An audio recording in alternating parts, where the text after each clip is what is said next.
Meus irmãos, estamos aqui reunidos para início de atividade do nosso podcast, que é Maçonaria Moderna, e nós resolvemos, para ter o primeiro assunto, o primeiro tema, a primeira contato do podcast com a comunidade pelo Brasil afora, trazer o nosso sereníssimo grão-mestre da Grande Loja Maçônica do Estado de São Paulo, o nosso irmão Jorge Anísio Haddad. Então, nós vamos ter um bate-papo bem legal, vamos conhecer a maçonaria Grande Loja por dentro, até onde for possível, porque tem assunto, né? Então, eu apresento então a vocês o nosso grão-mestre, irmão Jorge Haddad. Fale um pouco de si, do seu currículo, que sei que é vasto. Meus irmãos, é um prazer receber nosso irmão Edson Monteiro, nosso irmão Adriano Paparelli aqui nesse podcast no dia de hoje. Me sinto muito lisonjeado em ser o primeiro entrevistado desse podcast, algo que com certeza dará muitos frutos no futuro e conseguiremos, principalmente o irmão Edson, o seu intento em aproximação da instituição perante a sociedade. Meu currículo tradicional na maçonaria: sou mestre instalado, lógico. Hoje ocupo o cargo de Sereníssimo Grão-Mestre da Grande Loja Maçônica do Estado de São Paulo, praticamente uma das maiores potências do mundo. Somos em 24 mil irmãos, em cerca de 800 lojas maçônicas, e estamos presentes em todo o estado, em quase todos os municípios, com muita atuação, principalmente perante a sociedade. Sou empresário da construção civil, casado já há 34 anos, tenho 2 filhas, um neto maravilhoso, lógico, não podia deixar de esquecer meu netinho. E na maçonaria eu fui presidente de corpos filosóficos, das colaterais, fui grande secretário, membro do conselho do grão-mestrado, e por decisão, por ideal maçônico, eu cheguei ao cargo tão almejado de grão-mestre da Grande Loja de São Paulo. O grão-mestre, o que o levou a aceitar esse desafio de conduzir uma potência do tamanho que é a Grande Loja do Estado de São Paulo? Irmão Edson, nesses meus 33 anos de maçonaria, no passado eu já cheguei a sair da instituição, porque nós víamos como era o trabalho realizado, os ideais maçônicos, e muitas das vezes, como todo maçom, eu ficava chateado com as situações, com as ocorrências, e até realmente cheguei a sair no ano de 2006 da maçonaria. Por intermédio da nossa cunhada, que sempre foi uma grande incentivadora da minha presença na instituição, até como pela melhoria pessoal que eu adquiri, a minha tolerância, meu intelecto, meus estudos, e até por convite também do grão-mestre da época, eu voltei para a instituição, fiquei mais alguns anos, tivemos problemas de novo na instituição, e em conversas particulares, até por estratégia política interna, eu pensei, se eu quero mudar a instituição, só vou conseguir se eu for ocupar o cargo de grão-mestre. Então é um ideal pessoal. Eu me considero uma pessoa que hoje é grão-mestre simplesmente por acreditar na instituição. Eu acredito no ideal maçônico, eu acredito nos nossos preceitos, somente por esse motivo. E nessa administração, já te passo a palavra. Eu queria saber o salário do grão-mestre, porque ninguém pega uma encrenca dessa, né? Primeiro, deve ser um salário alto, né? Primeiro que todo mundo confunde o grão-mestre com o grande arquiteto do universo. Faça a diferença para o grande público, né? Que você não é o grande arquiteto do universo. Né? Então, qual é o salário do grão-mestre? A comparação com o grande arquiteto do universo, se eu tivesse que querer uma das qualidades dele, seria ser o onipresente.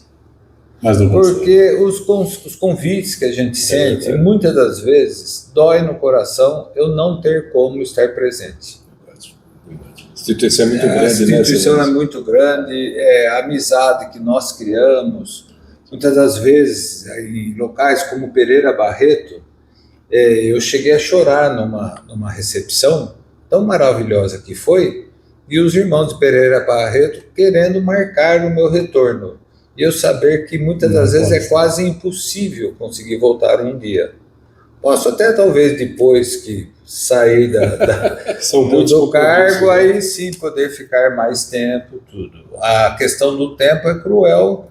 Eu estive a semana passada em Lima, no Peru, onde eu almocei e jantei em Lima e voltei. Foi um dia, fiquei 24 horas em Lima. Uma questão da atuação política da grande loja na América do Sul. Mas voltando à questão salarial, não existe esse salário, ou melhor, a satisfação pessoal em poder realizar o sonho de tentar alguma coisa pela instituição é o melhor salário que tem. É bacana falar disso. Muitas das vezes a gente se sente compelido, eu vou desistir. Mas eu sou uma pessoa que eu nunca desisti na vida. Eu nunca parei e retornei. Eu posso, às vezes, como acontece no exercício do mandato, corrigir alguma coisa. Faz parte. Mas foi sempre para frente. E quando assumiu, e já é o seu segundo mandato. Gosta do encrenca? Então, quais os pilares da sua administração? A passada, essa agora, e qual é o legado que o Grão-Mestre pretende deixar para a nossa instituição? Quero emendar uma pergunta na sua, dando sequência. Uma por vez. Mas faz sentido, porque na tua primeira passagem, teve um grande marco para mim, que foi a modernização do GOSP. Projeto de digitalização, que foi difícil, e você conseguiu, com muita galhardia, colocar isso em pé. Hoje, se nós temos algo para criticar, antes ele não existia. É bom deixar isso marcado. Mas não podemos parar por aí. Então, nesse mesmo sentido, qual é a tua visão de médio e longo prazo dessas iniciativas que tão bem iniciou com a primeira gestão? Legado deixado. Na verdade, é um marco. O programa é muito bom, ele é extremamente útil às administrações. É um programa que são necessárias diversas ainda customizações. Como era um programa técnico, muitas das vezes nós temos falhas de procedimentos ainda. O sistema funciona, mas o procedimento não está perfeito. Então, até hoje, nós temos ainda alguns acertos que estão sendo feitos, alguns projetos que nós temos de mais informatização dentro da GLESP, na questão da farmácia, na questão de controles de estoque. São problemas que eles eram perenes dentro da instituição. Eles sempre existiram e nós, na primeira administração, nós acertamos tudo. Acertamos qual seria o foco, nós acertamos quais seriam as metas principais e nesse segundo mandato nós escrevemos, como foi tornado público, um livro de procedimentos. Era um livro, no início, 300 páginas, nós fomos reduzindo, mas hoje são 170 páginas. Esse livro foi apresentado aos grandes secretários, eles leram esse livro e apresentaram projetos onde regularmente nós fazemos essas reuniões. A questão salarial, no meu caso, com o exercício da função, é uma situação. Mas eu louvo aqui e agradeço muito aos meus grandes secretários que muitas vezes labutam, trabalham tanto quanto eu e estão na mesma situação salarial. São todos voluntários. Aliás, eu gostaria de agradecer ao seu salário, que é muito bom, como venerável mestre da Tales de Mileto e nosso irmão Edson Monteiro no desenvolvimento de todo o trabalho no ritmo moderno aqui na Grande Loja. É verdade. É o mesmo salário que de vocês. Todos nós, né?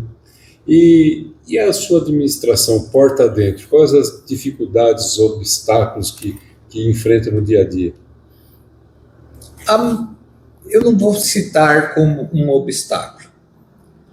A tarefa no nosso intelecto de conseguir que voluntários, sim, principalmente, criem metas, voluntários da administração, são nossos grandes secretários, são os delegados, onde eles existem uma hierarquia e as comissões, onde todos exercem uma função, todos hoje são muito cobrados a respeito de suas funções e literalmente são voluntários. Essa é uma grande meta que nós temos em gerenciar o nosso próprio corpo administrativo, principalmente nessa questão, como nós começamos a falar sobre a labuta feita e sem proventos. Que contrário ao que o pessoal pensa, somos todos voluntários de fato e muitas vezes nós empenhamos aqui a nossa doação de tempo, de recursos, e isso em prol da causa, né, do legado, de melhorar as próximas gerações. A gente tem visto isso. E há uma dissonância entre o que é o mundo corporativo lá fora e o que é uma organização não governamental como a maçonaria. Porque esse engajamento se dá pela causa, não se dá através de reconhecimento, de bônus, não existe isso aqui, né? Então é difícil fazer essa gestão e engajar as pessoas, grandes secretários, delegados, delegados distritais, veneráveis mestres e tal, em prol dessa causa. E eu vejo que desses últimos anos para cá isso tem mudado, porque talvez clareza na comunicação, e aí eu queria te perguntar nesse sentido da comunicação, o que o Sereníssimo hoje, à frente da potência, e não o Jorge, nosso querido irmão, ele projeta para melhorar esta comunicação, fazer chegar lá na ponta daquele iniciado novo hoje. Qual é esse planejamento estratégico da Glespo em prol da construção, né? Que é imensa, e é difícil chegar isso na ponta. Sim, 800 lojas, imagina. Nós conversamos uma vez, eu falei, tem muita coisa que foi feita que não chegou lá. Então, nesse sentido, até que desse publicidade, aproveitasse o momento desses grandes feitos e o que é que a gente está fazendo para esse aprendiz que está entrando na ordem hoje. A ideia básica nossa, não só pensando no futuro político da instituição, na questão sucessória, é criar uma administração que ela seja autogerida. Uma instituição onde ela seja autoauditável, através de capacitando os nossos funcionários, como eles estão sendo feitos, e muitas das vezes, como nós partimos muito do zero, até hoje nós já teríamos quando todo mundo elogia a instituição, dentro de nós aqui internamente, nós achamos que nós já chegamos a 50%. Tem o dobro ainda para fazer, não em trabalho, mas em excelência de serviço. O ideal da nossa administração atualmente é deixar essa excelência para um futuro, em uma ideia de que os métodos, os procedimentos internos, por si só, eles devem ser respeitáveis e trabalhar. Nós precisamos de compliance. Compliance. Sereníssimo. E nessa questão de futuro, como que a instituição, como que o Sereníssimo vê a questão dos jovens, né, dos jovens millennials, geração Z, né, para despertar o interesse desses jovens, porque a maçonaria tem uma faixa etária bastante avançada, né? Nós temos os nossos... Falem para vocês. Nós temos os nossos landmarks, temos algumas normas, e uma das principais dogmas, ou lemas, ou qualquer coisa que seria a respeito da maçonaria ser secreta. Hoje, com o Google, eu acredito que nada mais seja secreto. Muitas das vezes, qualquer situação que você procurar da maçonaria, e principalmente com a IA. Perfeito. Nós mesmos já temos projetos da nossa Constituição e Regulamento Geral, já está arquivado numa IA. Então, um grande orador, se não lembrar da lei, pega o celular, qual é o procedimento sobre faltas? Olha só. O celular responde, isso já está pronto. Mas a questão é essa, nós não podemos lançar. Por quê? Porque a nossa mente, numa situação onde existe uma tradição maçônica, existe uma questão secular, não é assim que funciona. Então, isso nós respeitamos. Da mesma maneira que, apesar de toda a modernidade que nós temos no sistema, em termos de eleição, esse ano nós vamos fazer ela no sistema que eu diria ritualístico. nós vamos às lojas e vamos preencher o papelzinho e voltar. É ritualística isso é tradição. A parte administrativa que precede toda essa situação, ela vai ser totalmente digitalizada, que é a parte burocrática, mas no futuro isso. Como trazer o jovem? Através da modernização da nossa educação. E existe algo oculto por trás disso tudo, que é a necessidade da sociedade em ter a maçonaria. Existem muitos trabalhos sobre evasão maçônica, vocês vão entender. Mas eu pergunto, por que a GLESP cresce? Por que a maçonaria nos Estados Unidos decresce? Por que a maçonaria na Inglaterra decresce? Então vamos aumentar. Por que a maçonaria em países desenvolvidos decresce, diminui? E por que nos países latinos ela cresce? Porque simplesmente o povo ainda vê na maçonaria uma das últimas instituições onde existe uma credibilidade. É simples assim. Muitos procuram termos, Não, gente. A questão é mais simples. Nós sempre vamos crescer. Por quê? Porque o povo é subdesenvolvido e necessita da evolução. E essa evolução, muitas das vezes, que ele não teve na escola, ele não teve nos meios sociais que ele vive, ele vai encontrar isso dentro da nossa instituição. E os jovens? Os jovens, eles caminhariam para isso também, porque eles vão crescer e não existe, infelizmente, vamos pensar dentro de nós, mais 30 anos. Para mim e para você. Para ele põe 35. Não, eu estou ali. Mas vamos pensar para nós 30 anos. Eu tenho necessidade de pensar nos próximos 30 anos. O que é necessário hoje? Essa necessidade, esse jovem vai ter. A partir desse ano, ainda vai entrar o nosso, agora sim, o real programa de EAD. Nós estamos contratando uma empresa. Nós vamos ter aulas, nós vamos melhorar o mecanismo de ensinos. Interessante. Nós vamos melhorar o acesso, mas da maneira que o jovem tem hoje. É um acesso mais instantâneo, mas eu sempre friso o ponto. É necessário o jovem jamais esquecer de ler. O Edson Monteiro só é o Edson Monteiro porque ele leu. O Adriano só é o Adriano porque ele leu. Eu só faço as palestras que eu faço, porque leu. Está lá o livro de filosofia que eu sigo, porque eu leio. Claro. Não tem, não é a mensagem instantânea, não é a instrução de aprendiz no celular. Exatamente. Entendeu? Então, o que eu faço nas minhas palestras, eu brinco que eu não explico nada. Eu só falo, isso existe. Procurem e estudem. Sempre teve um ser humano mais inteligente que a gente, que já pensou isso, talvez há centenas de anos atrás, né? Não existia a filosofia grega, né? Tudo mais. E eu ainda vou ficar na educação maçônica, que é uma pauta muito cara para a gente, e eu acho que o Serenice está no caminho certo, porque nós somos uma instituição, nos modelos atuais, né? Do final do século XVII e XVIII, somos do século XX, tentando ensinar pessoas do século XXI. É preciso encontrar um meio, e esse meio passa pela tecnologia. A tecnologia não substitui o conteúdo todo que já foi criado no mundo, né? Mas o método pelo qual a gente vai conseguir engajar essa nova geração é fundamental. Na nossa época, e eu ainda estou nesse pezinho aqui, porque eu sou da geração X, nós não tínhamos acesso, não tinha internet. Então, quando o mestre instalado falava em loja, ele era o senhor da verdade, o senhor da razão. E do método que ele também foi ensinado. Não é nem por má fé. É o que ele tinha para dar naquela oportunidade. Ninguém ensina o que não sabe. Hoje, esse aprendiz está com o ChatGPT em loja.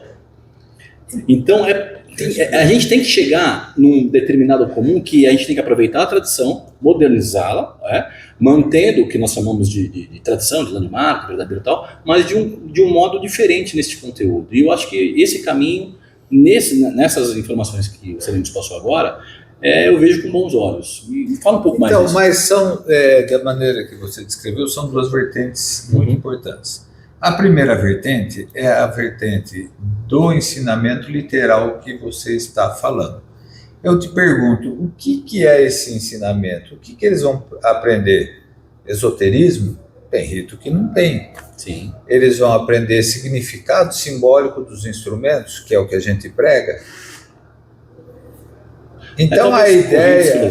Exatamente, são cursos de filosofia. Exatamente, mas então isso tudo é necessário, não tecnologia, é o interesse e literalmente ler. Verdade. Entendeu? Então a ideia muito Sair da ignorância. Exato, mas a ideia da educação, quando você fala, vamos ter alguma instrução, alguma coisa dentro de um EAD, é simplesmente para atiçar a curiosidade. Sim. Porque a educação, o que vai trazer aqui, esse segredo maçônico, ele não é que ele acaba, ele simplesmente está numa exposição mais fácil. Hoje em dia, muitos que iniciam, eles já iniciam sabendo quase tudo. Eles já pesquisaram. O acesso à informação. Entendeu? Eu sou de uma geração, eu entrei em 1993. Eu nunca tinha lido nada sobre maçonaria, não existia internet. Eu entrei em A primeira vez que eu vi um tempo foi na minha iniciação. Exato, eu também. Mas acontece o seguinte, hoje em dia, eles já viram tudo? Viram. Mas então por que eles vão entrar? Por quê? Porque nós temos que ter algo a mais, nós temos que ter algo a oferecer que não seja somente esse segredo maçônico, que seja, sim, a filosofia é importante.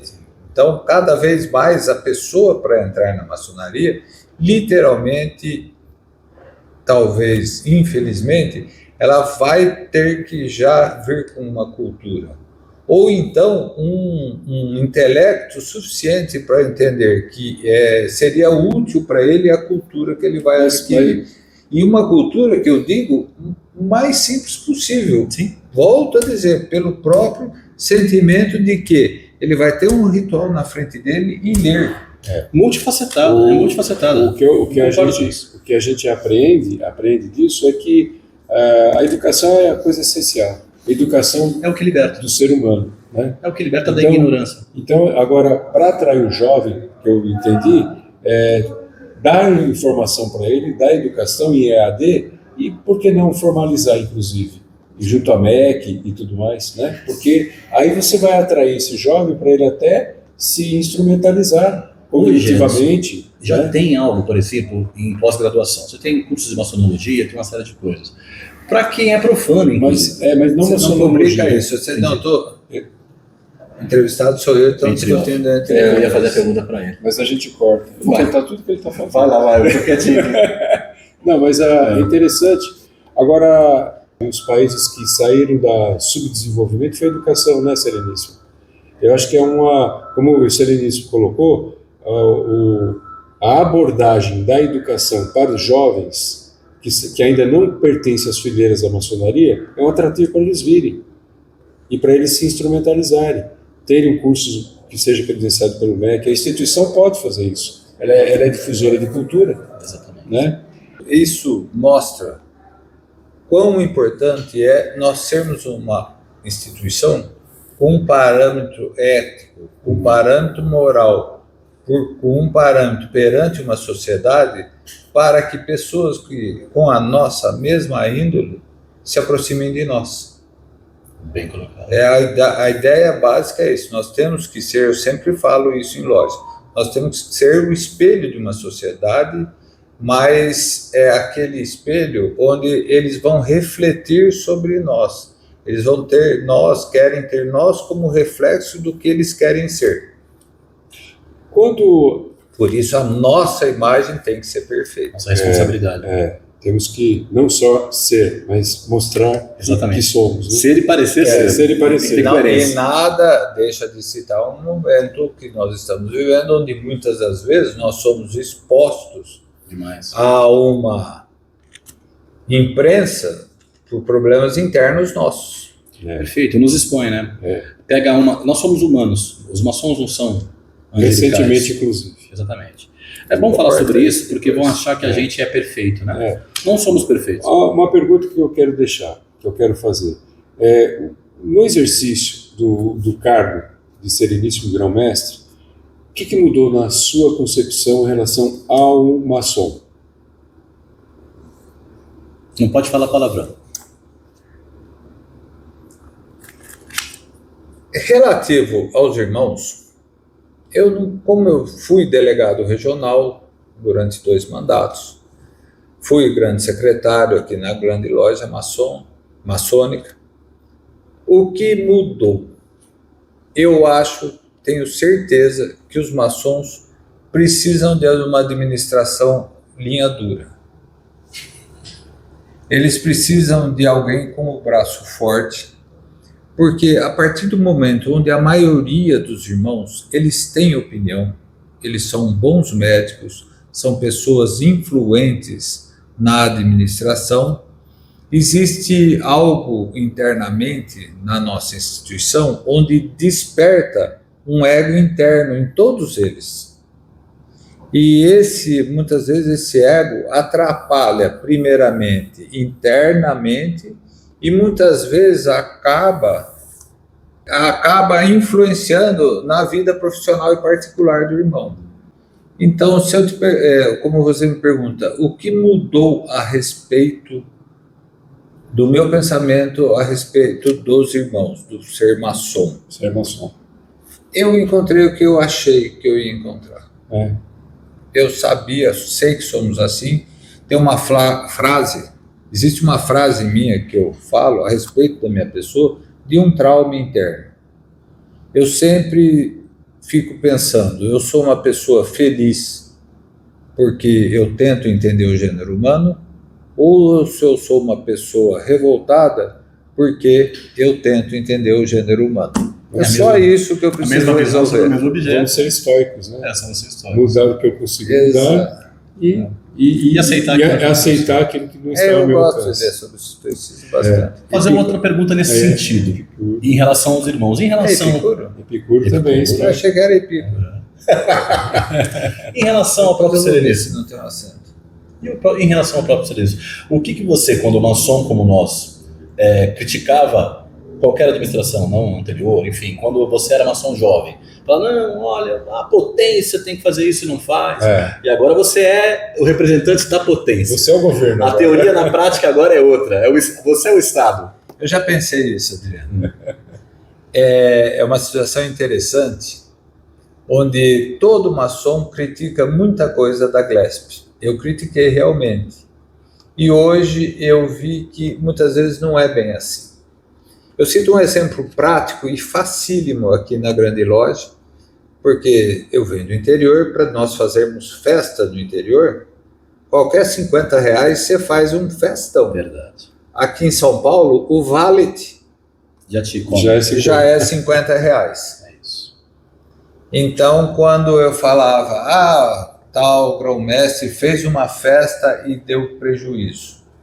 Se nós formos cobrar o que custa uma festa aqui em São Paulo, ela vai dar prejuízo e os irmãos não irão frequentar. Então, uma das coisas que eu declaro aqui até publicamente, quando se faz algum evento, muitas das vezes a conta não vai fechar.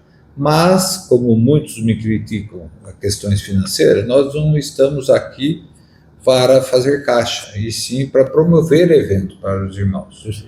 Esse é o principal ponto. Dos outros em si, do que eu aprendi, eu tenho uma virtude maior, que eu acredito, que é nessa democracia que nós tentamos instituir aqui.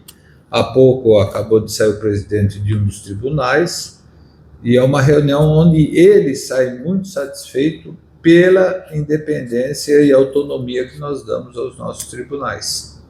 Isso é um ponto para que exista uma gestão equitativa, uma gestão correta. O poder executivo não pode interferir em outros. Eu não posso mexer com o presidente, por exemplo, da Comissão de Finanças, já é o mesmo. É um irmão excelente, ele trabalha totalmente autônomo. Nós temos membros da Comissão de Finanças em outras comissões já para que haja esse intercâmbio e essa auditoria permanente em cima de todo o trabalho que nós fazemos. Bom, é bom da transparência. Eu vou fazer uma pergunta.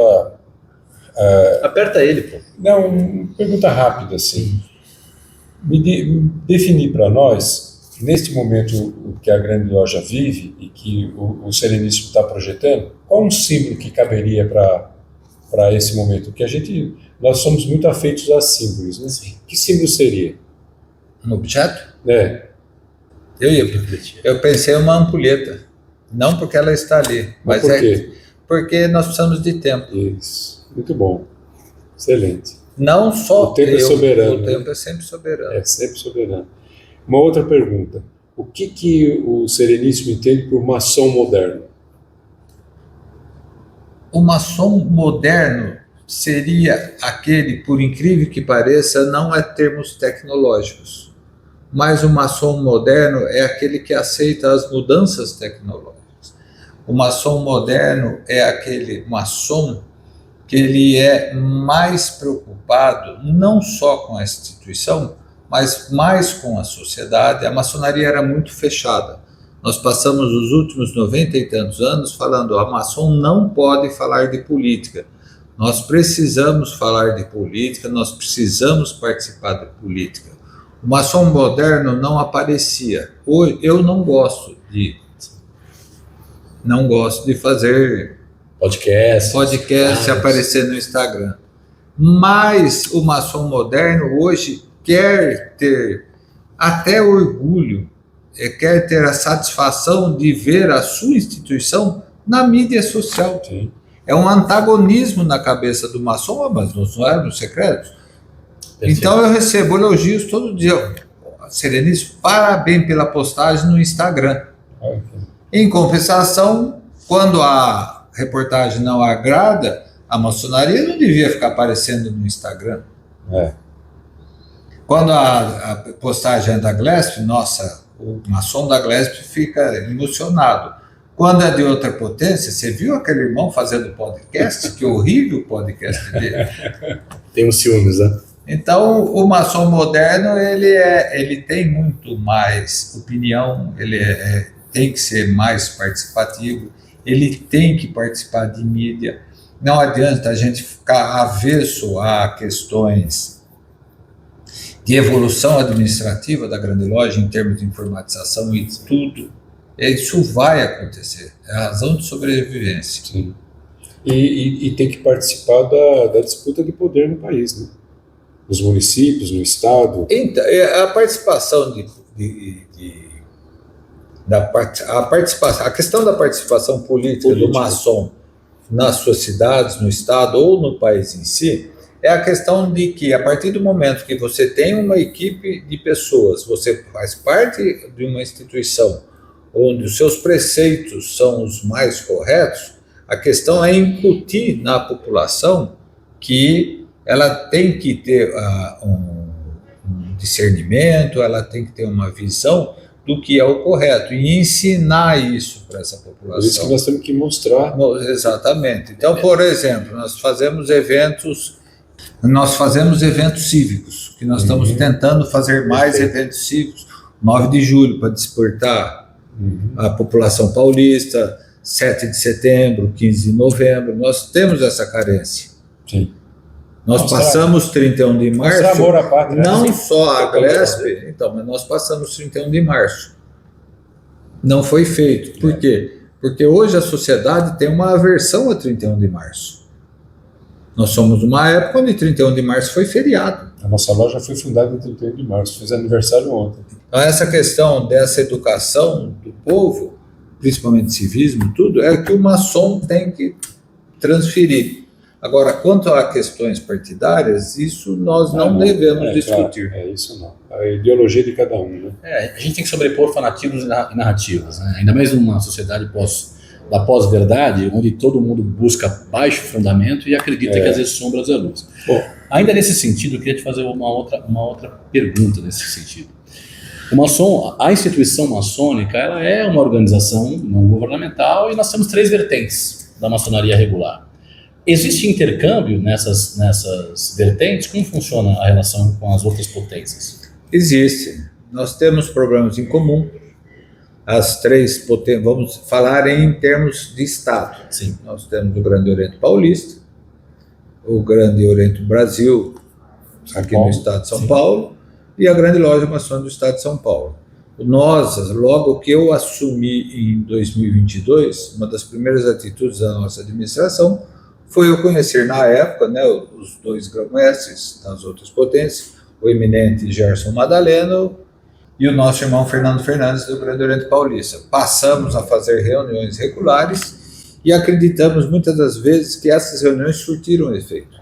Nós ficamos mais unidos, nós sabemos nossos problemas. Hoje mesmo eu almocei com o Roberval Castelo. A semana que vem, quarta-feira, vamos almoçar de novo os três grão-mestres.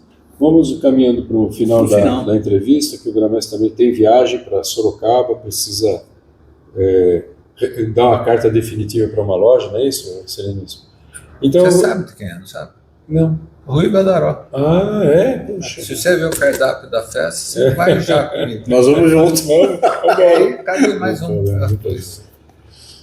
Grão-mestre, encerramento, vamos pedir para uma mensagem sua final, um espaço livre para falar, deixar uma mensagem para os irmãos da Glesp, os ouvintes que não são maçons, né? Que não conhece. Que não conhecem maçonaria, uma mensagem sua como nosso líder da nossa potência, né? Para a comunidade de uma forma geral. Seriam dois recados interligados. Durante 2 discursos que eu fiz na Assembleia Legislativa, eu usei a palavra retórica, onde, na minha concepção, nós vivemos um governo de retóricas. E onde existe uma retórica, porque ela pode ser pejorativa, mas a retórica pode ser verdadeira. Nós temos uma retórica maçônica e ela deve ser contada e aplicada na sociedade. E da mesma forma, essa retórica interna nossa, nós temos que aprender a aplicar.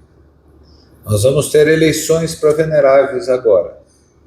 Então, isso precisa ser levado em conta. Saber quem é o candidato, saber quem é o venerável, saber os projetos que ele tem, entender o seu pensamento, saber das qualidades dele, as questões de beneficência, as questões administrativas. Não é toda loja que tem um Adriano de venerável. Mas também é necessário, dentro da instituição no geral, nas épocas de eleições, principalmente para grão-mestre, saberem quem realmente são os candidatos, saber as reais intenções, saberem as verdades existentes nas pessoas, nas administrações. Então, essa consciência do que é correto na maçonaria é o principal ponto. Se não for aplicado isso, não só em época de eleição, mas durante toda uma administração, nada da entrevista de tudo que nós falamos anteriormente vai ter valor. Verdade. Tem que ter clareza. Voltamos à palavra retórica. Então a entrevista literalmente se torna uma retórica do mal. E não é isso. Temos que buscar a verdade. E pessoas preparadas, transparentes, né? E com propósito claro. Né? Propósito claro. Exatamente. Façam valer o nosso tempo, que não é perdido como maçons. É muito mais gratificante o ato do que o avental. Sim. Obrigado, Sereníssimo. Adriano, obrigado pela ajuda aqui no podcast. Obrigado. Até a próxima. Até a próxima. Até a próxima.